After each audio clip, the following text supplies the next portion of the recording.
ایک ادارہ ہے، اس کے اپنے قوانین ہیں، آئین میں اس اپوائنٹمنٹ کا طریقہ کار ہے، اس کو فالو ہونا چاہیے۔ اپوائنٹمنٹ کو میرٹ اور سینیورٹی کو مد نظر رکھتے ہوئے ہونا چاہیے۔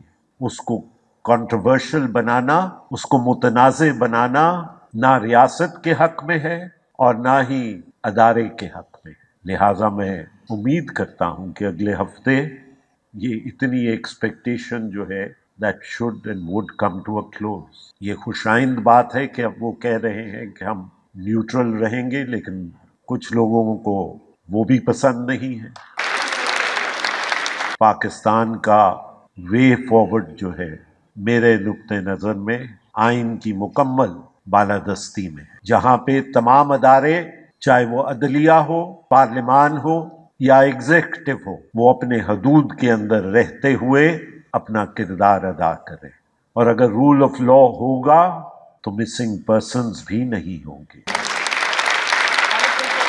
اگر رول آف لا ہوگا اور آئین پہ عمل درآمد ہوگا تو صوبائی خود مختاری بھی ہوگی۔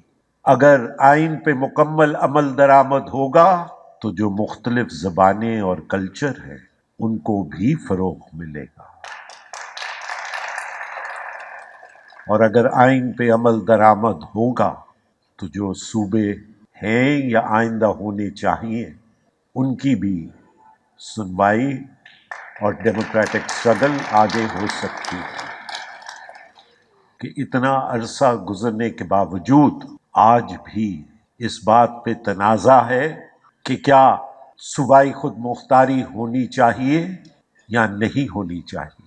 جو پاکستان کے اندر ایک سینٹرسٹ مائنڈ سیٹ ہے وہ آج بھی اس بات کے درپے ہے کہ 18ویں ترمیم کے ذریعے سے جو ایک لمیٹڈ حد تک صوبائی خود مختاری دی گئی ہے اس کو بھی رول بیک کیا جائے۔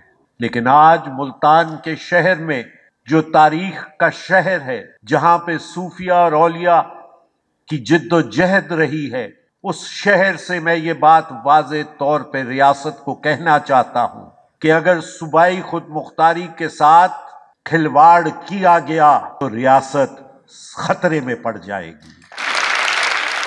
مجھے امید ہے کہ جو موجودہ کولیشن گورنمنٹ ہے وہ نیا NFC ایوارڈ لے کے آئے گی اور جو صوبوں کے جائز حقوق ہیں اس نئے NFC ایوارڈ کے اندر ان کا تحفظ کیا جائے گا۔ جب تک ہم معاشی طور پہ استحکام نہیں لائیں گے، اور معاشی استحکام سیاسی استحکام سے وابستہ ہے۔